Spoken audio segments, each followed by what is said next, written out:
Hello students, कैसे हैं आप स्टूडेंट्स? आज के वीडियो में हम लोग देखेंगे एक बार फिर से कॉम्प्रिहेंशन से रिलेटेड क्वेश्चन। और इसमें आपको एक पैसेज दिया जाएगा, पैसेज को समझना होता है।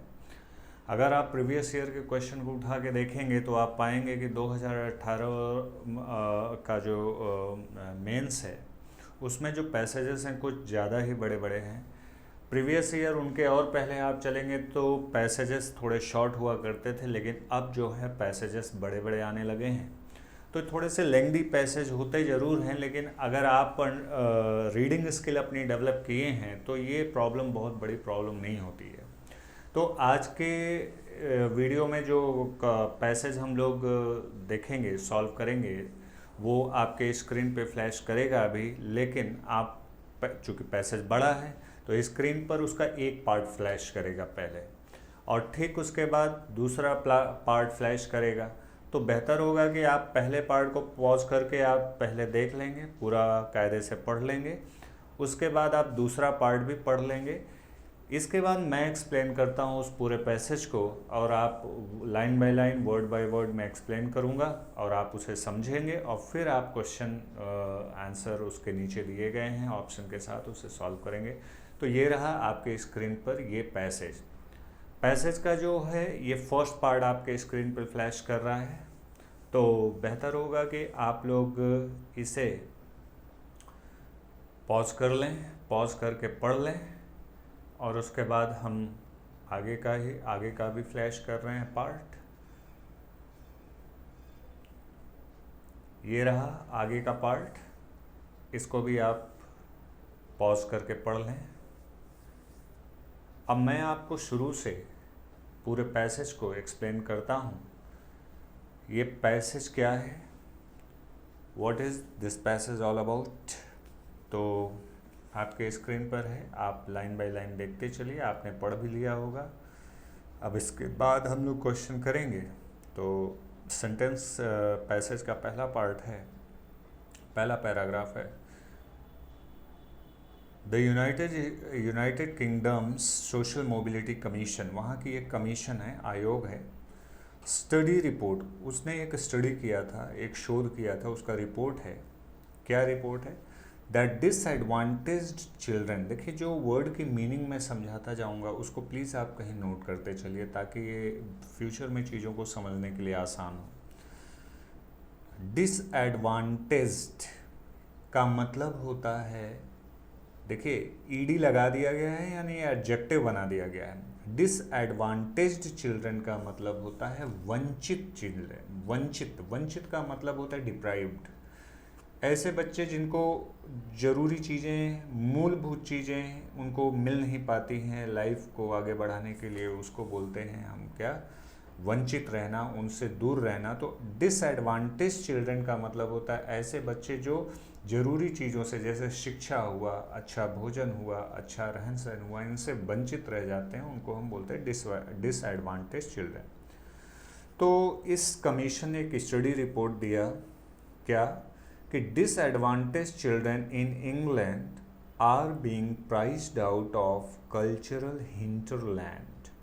हिंटरलैंड का मतलब होता है कि जैसे किसी भी क्षेत्र का कोई भी शहर है तो उस सिटी का आउटर पार्ट, या मतलब कह दीजिए ऐसे कि शहर से दूर, जैसे मेन शहर सिटी में आप रहते हैं तो मेन सिटी से आउटर का जो पार्ट होता है वो हिंटरलैंड कहलाता है। तो disadvantage children are in England are being prized out of a cultural hinterland. तो कल्चरल हिंटरलैंड का मतलब होता है ऐसा मतलब जो ऐसा हिंटरलैंड, ऐसा एरिया जो सांस्कृतिक रूप से मेन सिटी से, मेन एरिया से वो अलग थलग है, उन्हें हम बोलते हैं कल्चरल हिंटरलैंड। और यहाँ लिखा है कि children in England are being priced out of. अब यहाँ पे प्राइस आउट का बहुत मतलब होता है। प्राइस आउट का मतलब होता है मार्केट में किसी प्रोडक्ट का या किसी चीज़ का दाम फिक्स कर देना, या कीमत लगा देना, या कुछ ऐसी कीमत लगा देना जिससे लोग ले ही ना पाएँ। तो यहाँ पे प्राइस आउट का मतलब होता है चीज़ों से दूर रह जाना, उनका कोई वैल्यू नहीं रह जाता है। मतलब ऐसे बच्चे जो वंचित हैं चीज़ों से, वो मेन शहर से दूर हैं, अलग थलग हैं, ये क्या होता है, ये तमाम कल्चरल एक्टिविटीज़ से क्या होते हैं, दूर हो जाते हैं। आगे देखते हैं। Children age 10-15 from low income families are 3 times less likely than wealthier peers. Peers मतलब होता है हम उम्र साथी। अगर आप 14-15 साल के हैं तो आपके जो 14-15 साल के ही उम्र के, उसी उम्र के जो दोस्त हैं वो आपके पीयर कहलाएंगे। Peer to engage in out of school musical activities. अब ये कह रहे हैं कि चिल्ड्रन, जो बच्चे 10 से 12 वर्ष के हैं और लो इनकम फैमिली से हैं, यानी ऐसे परिवार से हैं जिनकी आय बहुत ही मिनिमम है, are 3 times less likely than wealthier peers. वो 3 गुना ज़्यादा कम हैं अपने जो ऐसे साथी हैं, जो धनवान साथी हैं, मतलब अच्छे फैमिली के बच्चे जिनके यहाँ इनकम अच्छी है, उनसे 3 गुना ज़्यादा पीछे हैं। किन मामलों में? To engage in out of school musical activities. Out of school musical activities का मतलब होता है, एक तो स्कूल में ही चीज़ें पढ़ाई और समझाई जाती हैं, और एक होता है स्कूल के बाहर, out of school musical activities. तो जो धनवान फैमिली वाले हैं बच्चे, अच्छे फैमिली जिनकी इनकम अच्छी है, वो स्कूल के बाहर भी तमाम म्यूज़िकल एक्टिविटीज़ में पार्टिसिपेट करते हैं। लेकिन ये बच्चे जो डिसएडवांटेज चिल्ड्रेन हैं, जो वंचित बच्चे हैं, ये 3 गुना कम उनका रेशियो है उन बच्चों की अपेक्षा जो out of school musical activities में पार्टिसिपेट करते हैं, such as learning and instrument ETC। Instruments का मतलब होता है वाद्य यंत्र, जैसे कोई तबला बजाना सीख रहा है, कोई पियानो, कोई हारमोनियम, कोई गिटार। तो ये बच्चे स्कूल से बाहर स्कूल के समय के बाद भी आके सीखते हैं। लेकिन जो बच्चे डिप्राइव्ड हैं वो इनसे 3 गुना रेशियो में, ये लोग पीछे हैं, ये लोग इससे एक्स्ट्रा चीज़ें सीख ही नहीं पाते हैं स्कूल के बाहर, क्योंकि उनकी इनकम लो है। अब बाहर जब कोई ट्यूशन देगा तो जाहिर सी बात है उनसे पैसे लेगा। आगे, there were also differences according to race. जो रेस है, लिंग भेद है, लिंग के अनुसार भी उनमें अंतर किया जाता है। जो नस्ल है लोगों की, मतलब कोई बहुत संभ्रांत वर्ग का है तो कोई बहुत गरीब वर्ग का है, तो उनकी जो रेस है, जो नस्ल है, नस्ल के अनुसार भी उनमें अंतर किया जाता है। अंतर है 4% ऑफ ब्रिटिश पाकिस्तानी चिल्ड्रेन।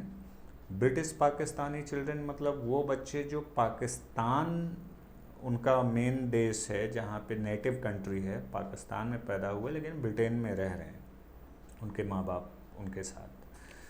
तो 4% of British Pakistani children took part in music classes. अब बता रहे हैं कि जो ब्रिटिश पाकिस्तानी हैं बच्चे हैं, वो केवल 4% बच्चे ऐसे हैं जिन्होंने म्यूज़िक क्लास में भाग लिया, compared with the 28% of Indian children.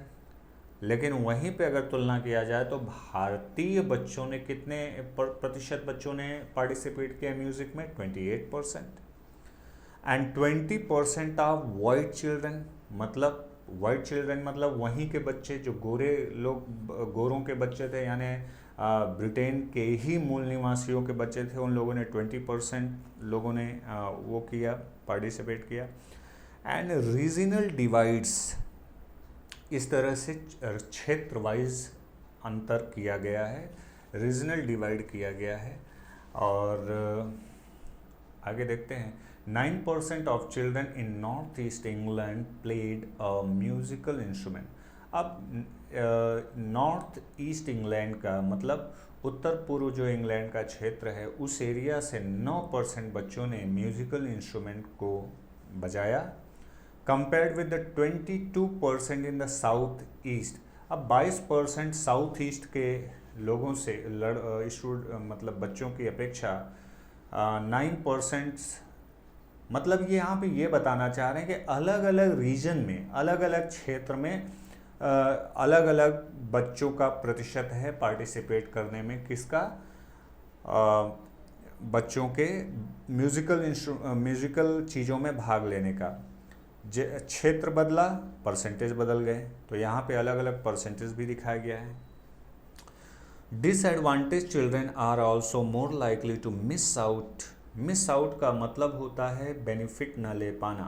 मान लीजिए कोई ज़रूरी चीज़ है, अगर आप उसको मिस आउट कर देते हैं तो आप उस चीज़ से वंचित रह जाते हैं, उस चीज़ का कोई लाभ आप नहीं ले पाते हैं। मिस आउट ऑन, ये पूरे तीनों को साथ में पढ़ेंगे तब समझ में आएगा।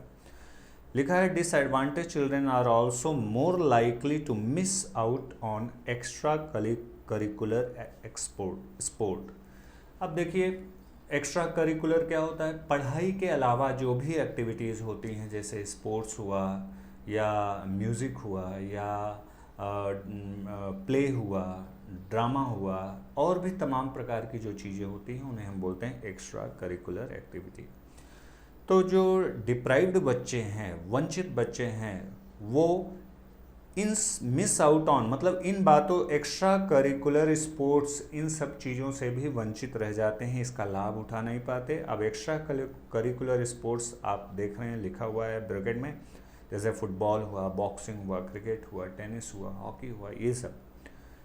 एंड ड्रामा, तो ड्रामा वगैरह में भी पार्टिसिपेट नहीं कर पाते हैं, इनका भी लाभ नहीं उठा पाते, न डांस का लाभ उठा पाते हैं, न किसी कला का, आर्ट का लाभ उठा पाते हैं। The commission set out recommendations including bursaries. Commission ने, ये जो आयोग बना था, शुरू में ही आपने देखा United kingdom social mobility commission, इस आयोग ने एक सिफारिश किया, एक आइडिया दिया, एक विचार पर काम करना शुरू किया, रिकमेंडेशन पर काम शुरू किया। इसमें क्या क्या शामिल था, बर्सरीज। बर्सरीज मतलब होता है स्कॉलरशिप, छात्रवृत्ति। जैसे कोई गरीब बच्चा है, उसको सरकार पैसे देती है, छात्रवृत्ति, आप स्कॉलरशिप समझ रहे होंगे, उसे बर्सरी बोलते हैं। तो कमीशन ने सेट आउट मतलब स्टार्ट किया, रिकमेंडेशन, ये बात को सिफारिश किया, और इसमें ये शामिल किया गया कि बच्चों को छात्रवृत्ति मिलनी चाहिए, बर्सरीज मिलनी चाहिए, बेटर फंडिंग होना चाहिए, उनको अच्छे शिक्षा के लिए पैसे मिलने चाहिए, सपोर्ट फॉर स्कूल्स, और जो बच्चे स्कूल न जा रहे हों और स्कूल के लिए सपोर्ट भी होना चाहिए उनके लिए। Next, let's hope they are taken on board. मान लीजिए हम लोग टेक ऑन बोर्ड, ये पूरा एक इडियम है जिसका मतलब है किसी विचार, आइडिया पर विचार करना या उस पर मनन करना। तो कह रहे हैं let's hope they are taken on board. मान लीजिए कि चलिए हम लोग इस पर विचार करते हैं, इन बातों पर कि हाँ बच्चों को स्कॉलरशिप मिलना चाहिए, बच्चों को स्कूल में भेजना चाहिए, बच्चों को फंडिंग किया जाना चाहिए ऐसे बच्चों को। As well as the activities themselves children are missing out on, देखिए फिर आया, other crucial gains including confidence building, team spirit, social skill, and are less likely to go on to higher education. अब ये कह रहे हैं कि जो बच्चे हैं, मान लीजिए इन बातों पर हम विचार कर भी लेते हैं, as well as the activities themselves, बच्चे खुद ही, children are missing out on other crucial gains, बहुत सारी जो रचनात्मक चीज़ें होती हैं, ये बच्चे उनसे भी अपने मतलब वंचित रह जाते हैं। अब रचनात्मक चीज़ों में क्या है, जैसे कॉन्फिडेंस बिल्डिंग, आत्मविश्वास की वृद्धि, इन सब चीज़ों से बिल्ड, टीम स्पिरिट, टीम की भावना से वंचित रह जाते हैं, सोशल स्किल्स, सामाजिक जो स्किल हैं, सोशल स्किल, इनसे वंचित हो जाते हैं, are less likely to go on to higher education, और ऐसे बच्चे खुद से ही चाहते हैं कि वो हायर एजुकेशन में न जाए। क्यों? क्योंकि उनका कॉन्फिडेंस लेवल उस तरह का नहीं रह पाता है। Extracurricular activities tend to cost money. अब ये कह रहे हैं कि अगर एक्स्ट्रा करिकुलर एक्टिविटीज़ वो करते हैं, मतलब पढ़ाई के अलावा, जैसे स्पोर्ट्स में आ जाइए, बॉक्सिंग सीखते हैं, हॉकी सीखते हैं, टेनिस सीखते हैं, स्विमिंग सीखते हैं, ड्रामा सीखते हैं, डांस सीखते हैं, आर्ट सीखते हैं, तो इसके लिए किसकी ज़रूरत होगी? पैसे की ज़रूरत होगी, extracurricular activities tend to cost money, but there are also problem with the lack of availability and access. लेकिन एक समस्या ये भी है कि इन चीज़ों की पहुंच नहीं है, इन चीज़ों तक बच्चों की पहुंच नहीं है या उपलब्ध नहीं है। मान लीजिए बच्चे के पास कहीं से पैसा आया, उसने सोचा कि भाई हम क्या सीखेंगे, हम हॉकी सीखेंगे, टेनिस सीखेंगे। अब टेनिस की उस शहर में व्यवस्था ही नहीं है क्योंकि वो हिंटरलैंड यानी वो मेन सिटी से दूर रह रहे हैं। अच्छा, such as schools being unable to afford to run after school club. तो बच्चों के लिए ये भी समस्या है कि उनके पास ये चीज़ें उपलब्ध नहीं हैं। जैसे कि स्कूल कहता है कि run after school club, school के बाद वो कोई ऐसा क्लब नहीं चला सकते हैं, और हॉलीडे के दौरान ऐसा स्कूल खुला नहीं रख सकते हैं बच्चों को चलाने के लिए। क्यों? क्योंकि इसके लिए कॉस्ट चाहिए और स्कूल भी अफोर्ड नहीं कर सकता है भाई। अच्छा, another barrier is the kid. अगला जो बैरियर माने रुकावट है, बाधा है, वो बच्चा खुद है। कैसे?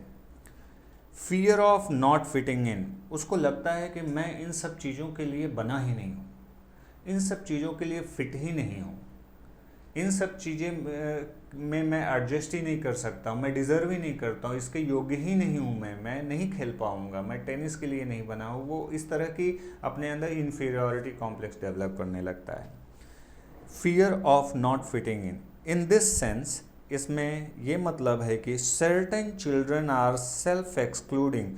कुछ बच्चे ऐसे होते हैं जो खुद सेल्फ एक्सक्लूडिंग मतलब होता है कि खुद ही इन चीज़ों से दूर होते चले जाते हैं। फ्रॉम से लर्निंग एंड इंस्ट्रूमेंट्स, वो चीज़ों को सीखना नहीं चाहते हैं। कोई वाद्य यंत्र है, बजाने वाले म्यूज़िकल इंस्ट्रूमेंट्स हैं, उनको खुद ही नहीं सीखना चाहते हैं। सिंगिंग इन अ क्वायर, क्वायर मतलब होता है गाने वालों का समूह, समूह में उनको गाना पसंद नहीं होता है। प्लेइंग क्रिकेट और एक्टिंग, ना एक्टिंग करना चाहते हैं ना क्रिकेट खेलना चाहते हैं। दे डिसाइड बाय देमसेल्फ, वो अपने से ही ये डिसाइड कर लेते हैं दैट कि they are undeserving of music, sport, art and drama. वो अपने से ही ये मान लेते हैं कि वो music, sports, drama and art in सब के योग्य नहीं हैं, उनको वो नहीं सीख सकते हैं। ऐसा उनका अपना ही मानना हो जाता है। आगे, अनबिलीवेबली, अविश्वसनीय रूप से, इन 2019 children as young as 10 are already hardwired with the self-limiting poverty notion of not for the likes of us। अब ये कह रहे हैं यहाँ पे, ये कहने का हार्ड वायर्ड का मतलब होता है जो कि जन्मजात उनके दिमाग में डाल दी जाती है बात।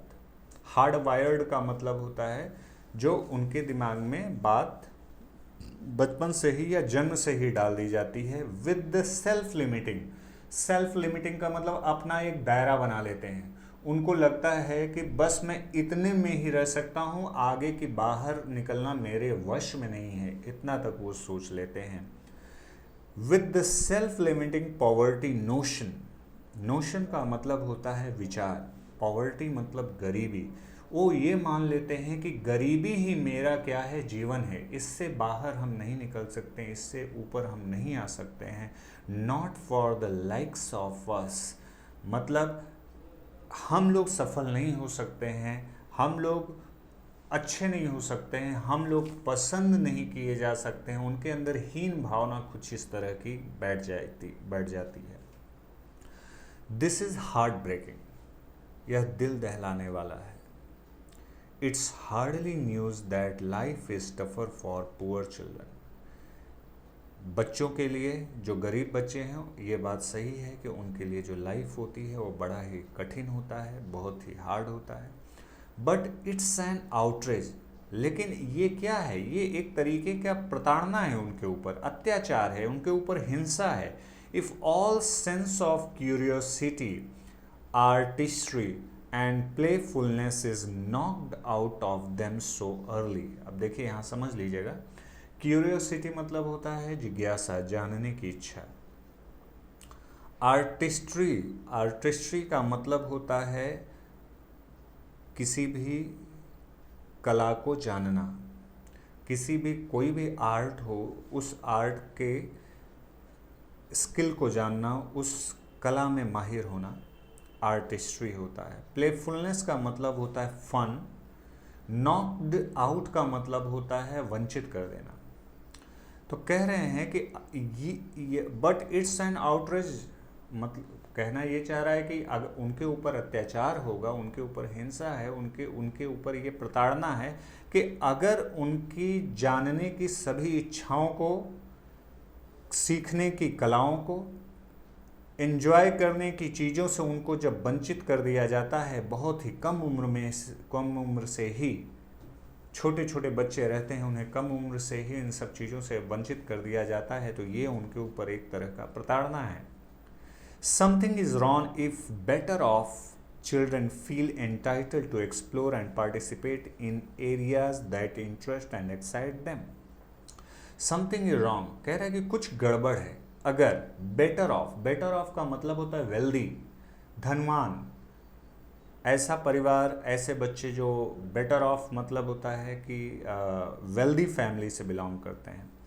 कह रहे हैं कि समथिंग इज रॉन्ग, कह रहे हैं यहाँ तो कुछ गड़बड़ है अगर बेटर ऑफ चिल्ड्रन, धनवान बच्चे, जिनके यहाँ जो धनी घर के बच्चे हैं, बच्चे feel entitled to explore and participate in, explore मतलब खोजना, पाना, ढूंढना, पार्टिसिपेट मतलब भाग लेना, इन एरियाज ऐसे क्षेत्रों में जो that interest and excite them, जो उन्हें इंटरेस्ट करता है और एक्साइट करता है। तो इसका मतलब समझ लीजिए, कहते हैं कि ये बड़ी गड़बड़ बात है कि अगर कुछ तो गड़बड़ है अगर धनवान बच्चे अपना ये अधिकार समझते हैं कि जो एरिया उनको पसंद है और जो एरिया उन्हें आकर्षित करता है उसको वो क्या करते हैं, उसमें भाग ले लेते हैं। While the disadvantaged are cast from मतलब वंचित रहना। देखिए कितने वर्ड आ रहे हैं वंचित रहने के। Cast from the start as cultural wallflowers doom to sit out every dance. अब यहाँ पे थोड़ा समझने वाली बात है। ये कहते हैं कि जो अमीर बच्चे होते हैं वो हर चीज़ को जो उन्हें अच्छा लगता है वो करते हैं, जबकि जो वंचित बच्चे हैं, इन सब चीज़ों से वंचित बच्चे हैं, वो क्या करते हैं, इन जो कल्चरल वॉल फ्लावर्स है, वॉल फ्लावर का मतलब होता है ये संकोची होते हैं। वॉल फ्लावर मतलब होता है संकोची या शाय। तो ये अपने संकोचवश उन चीज़ों से दूर रह जाते हैं जिनके लिए उन्हें आगे आके उन्हें भाग लेना चाहिए। और यहाँ डूम्ड टू लिखा हुआ है, तो डूम्ड टू का मतलब होता है जो ये मान के बैठ जाते हैं कि मेरे भाग्य में तो सब बुरा ही बुरा लिखा है, किस्मत मेरी एकदम खराब है। Doomed to sit out every dance, इसका मतलब है कि पग पग पर वो ये मान के चलते हैं कि दुर्भाग्य मेरे साथ है। तो यहाँ पे ये समझाने की कोशिश की गई है कि जो वेल्दी घर के बच्चे हैं, धनवान घर के बच्चे हैं, वो हर चीज़ पर अपना अधिकार, जो चीज़ उन्हें अच्छा लगता है वो करने के लिए वो आगे आते हैं, उस पर एक्सप्लोर करते हैं, खोजते हैं और काम करते हैं। लेकिन ऐसे बच्चे जो बेचारे वंचित हैं, वो इतने संकोची प्रवृत्ति के होते हैं, वो इन सब चीज़ों से बड़े दूर रह जाते हैं। वो यही मान लेते हैं कि यही उनका भाग्य है और ऐसी ही उनकी किस्मत है। This is not about every child learning the piano और वायलिन। कह रहे हैं this is not about every child, ये हर उस बच्चे के बारे में नहीं है जो लर्न करता, मतलब पियानो सीखता है, वायलिन बजाता है, ये उस बच्चे के बारे में ये बातें नहीं हैं। फिर लिखा है बट वाई नॉट, क्यों, उसके बारे में क्यों नहीं है। It's about sowing the seed. So मतलब होता है बोना, जैसे सीड मतलब होता है बीज, जैसे खेतों में आप बीज डालते हैं, उसी तरीके से it's about sowing the seed for a cultural hinterland that will sustain and enrich them for life. Sustain का मतलब होता है कंटिन्यू, जो चलते रहें। सस्टेन माने continue. It's about sowing the seed, मतलब कह रहे हैं कि ये हर बच्चे के बारे में नहीं है जो पियानो बजाना जानता है या वायलिन बजाना जानता है। ये बात है बच्चों के अंदर उस बीज को बो देना, ऐसे कल्चरल हिंटरलैंड को, कल्चरल मतलब सांस्कृतिक जो अलग थलग हैं इन बातों को, मतलब वो मेन स्ट्रीम से, मुख्य धारा से अलग हैं, इन बातों को उनके दिमाग में बो देते हैं बचपन से ही। That will sustain and enrich them for life, और यही भाव लेके वो पूरे जीवन भर उस चीज़ को कंटिन्यू करते रहते हैं। इट्स अबाउट पीपल, ये उन लोगों के बारे में है, exploring their passions and refusing to have their horizons. ये उन लोगों के बारे में है जो अपने पैशन को एक्सप्लोर करते हैं, अपने पैशन को ढूंढते हैं, and refusing to have their horizons artificially limited, और वो अपने लिए कोई एक निश्चित दायरा फिक्स करके नहीं बैठते हैं कि नहीं हमको तो बस यही हमारी ज़िंदगी है, इससे हम बाहर नहीं निकल सकते हैं। रिगार्डलेस ऑफ सर्कमस्टेंसेस, परिस्थितियाँ चाहे कुछ भी हों, all children should know that their faces fit, हर बच्चे को ये जानना चाहिए था कि वो चाहे जैसे हैं, वो हर चीज़ के लिए योग्य हैं, वो काबिल हैं, डिज़र्व करते हैं। ऑटोमेटिकली एंड फॉर एवर, अपने आप वो उन चीज़ों के लिए योग्य हैं और हमेशा हैं। कल्चर बिलोंग्स टू एवरीवन, किसी भी जगह की संस्कृति सबके लिए है, सबसे संबंधित है, किसी को उस कल्चर से, उस संस्कृति से अलग नहीं किया जाना चाहिए। तो स्टूडेंट्स, ये रहा आपका पैसेज। उम्मीद है आपने समझा होगा, मैंने एक्सप्लेन भी किया है, काफ़ी वर्ड्स मैंने दे दिए हैं आपको। अब जो है क्वेश्चन आपके स्क्रीन पे फ्लैश करेगा, आप क्वेश्चन देखिए, पढ़िए और उसका आंसर करिए। तो जो क्वेश्चन आपके स्क्रीन पे फ्लैश कर रहा है 196, लिखा है the probability of a child in United Kingdom getting opportunities to engage in cultural and sports activities depends on. कह रहा है कि जो प्रोबेबिलिटी यानी संभावना है एक बच्चे की यूनाइटेड किंगडम में getting opportunities to engage in cultural and सांस्कृतिक और स्पोर्ट्स एक्टिविटीज़ में उसके साथ पार्टिसिपेट करने की जो सबसे ज़्यादा संभावना यूनाइटेड स्टेट्स अमेरिका में है, तो वो किस पर डिपेंड करता है? पेरेंटल इकोनॉमिक बैकग्राउंड, माता पिता के आर्थिक स्थिति पर। अब आप अगर आप फर्स्ट पैराग्राफ का सेकंड सेंटेंस पढ़ेंगे तो आपको आइडिया लग जाएगा कि हाँ, ये बात तो सही है, माता पिता की इकोनॉमिक कंडीशन पर डिपेंड करता ही करता है। Whether one parent is British, क्या तब डिपेंड करता है कि जब किसी बच्चे का एक माता या पिता कोई भी ब्रिटिश हो? नहीं, ऐसा तो कुछ नहीं बताया है। Whether parents have a university education, ऐसा तभी हो सकता है जब वो यूनिवर्सिटी एजुकेशन में पार्टिसिपेट करें उनके माता पिता, ऐसा भी कहीं नहीं बताया गया है। Kind of school and funding available of the above points which are correct. अब कह रहे हैं कि बच्चों के लिए स्कूल मुहैया होना चाहिए, उनको कुछ फंड मिलना चाहिए।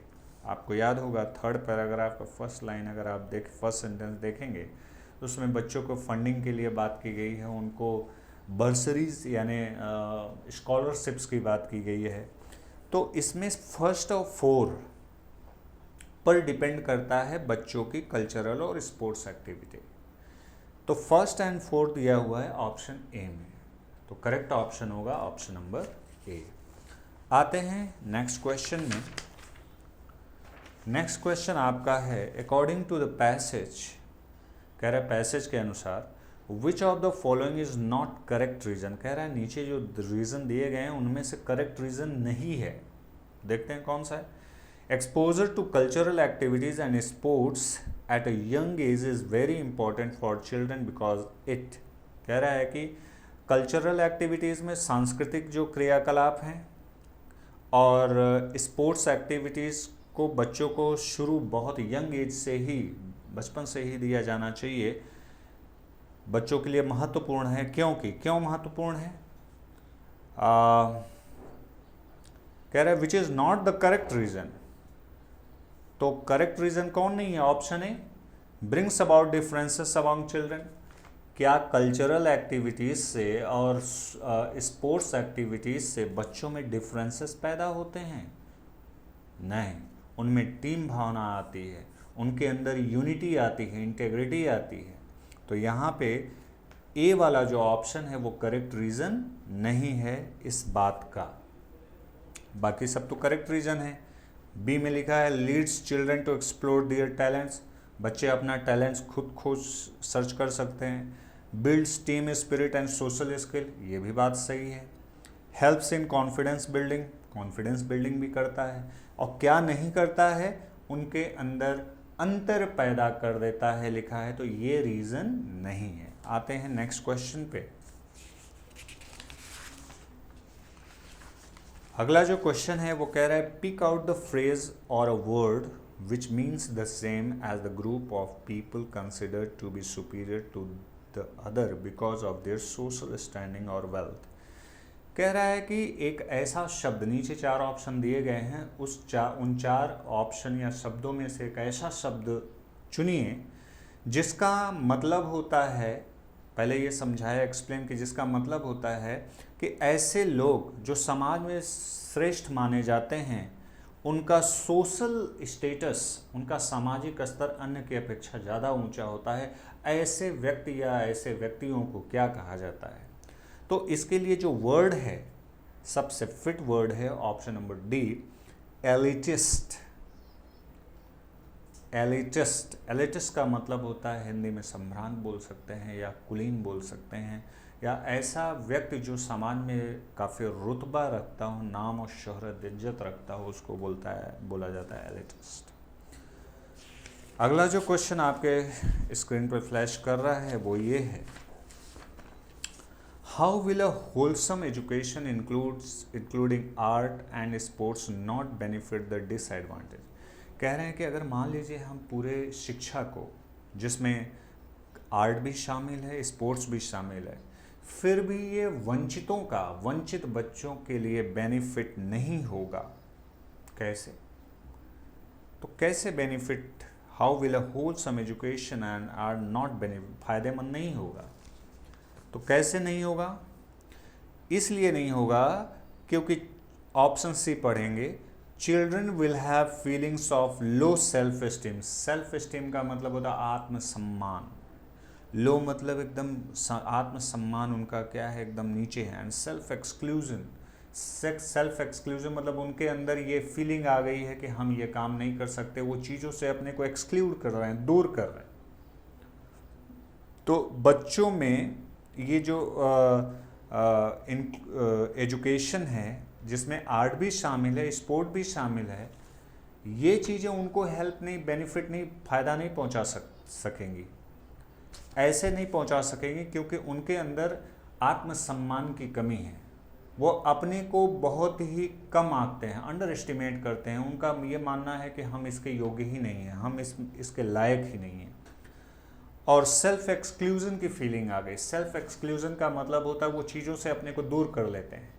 आर्ट हुआ या स्पोर्ट्स हुआ, कल्चरल एक्टिविटीज़ हुई, सांस्कृतिक चीज़ें हुई, उन सब से वो अपने को दूर कर ले। उनको लगता है कि ये हमारे लिए नहीं है, ये हम इसके लिए नहीं बने हैं। तो ये 199 का करेक्ट ऑप्शन होगा ऑप्शन नंबर सी। आगे आते हैं, नेक्स्ट क्वेश्चन जो आपके स्क्रीन पे फ्लैश कर रहा है, पैसेज का आखिरी क्वेश्चन है और इसके बाद ये आपका ख़त्म हो जाएगा। कह रहे हैं अकॉर्डिंग टू द ऑथर, अब इस पैसेज के जो ऑथर हैं उनके अनुसार पूछ रहा है, what is truly heart breaking. देखिए वो जगह आया था हार्ट ब्रेकिंग, दिल दहला देने वाला। कह रहा है कि वास्तव में हार्ट ब्रेकिंग क्या है, what is truly heart breaking and damaging for the kids. तो कह रहा है कि ट्रूली हार्ट ब्रेकिंग क्या है बच्चों के लिए। तो बच्चों के लिए क्या है, ऑप्शन नंबर डी आप पढ़िए, लिखा है children themselves feel that the activities are not fit for the likes of them. उनको ये लगता है कि जो एक्टिविटीज़ हैं वो उस एक्टिविटीज़ के लिए फिट नहीं है, उनके अंदर लो सेल्फ एस्टीम की भावना आ जाती है, उनको लगता है कि इन चीज़ों के लिए हम लोग बने नहीं हैं। तो जब इस तरीके की फीलिंग आ जाएगी तो ये बड़ा ही दयनीय कंडीशन है, बहुत ही हृदय विदारक बात है। देखिए, एक बच्चा कुछ न उसको आता हो, लेकिन अगर वो कॉन्फिडेंस से भरपूर रहता है तो आगे चल के वो कर ले जाएगा। लेकिन ये बात अगर बच्चों के अंदर डाल दी जाए कि भाई तुमसे ये हो ही नहीं सकता है, या उसके अंदर ये बात पनप जाए कि मैं इसके लिए बना ही नहीं हूँ, मैं ये कर ही नहीं सकता, वहाँ से चीज़ें गड़बड़ हो जाती हैं। तो इस क्वेश्चन का जो राइट ऑप्शन है वो है option number D. So students, ये रहा आज का पैसेज, उसको मैंने एक्सप्लेन किया। इसमें तमाम इडियमेटिक एक्सप्रेशन भी आए, मैंने एक्सप्लेन किया, वर्ड मीनिंग भी हमने देखा। आप भी देखिए कि आपने जो समझा और मेरे समझाने से क्या आप टैली कर पाए, आपने कितने क्वेश्चंस किए, कितना आपका सही गया, इसको आप कमेंट भी कर सकते हैं। आप अपने को जज कर लिया करिए।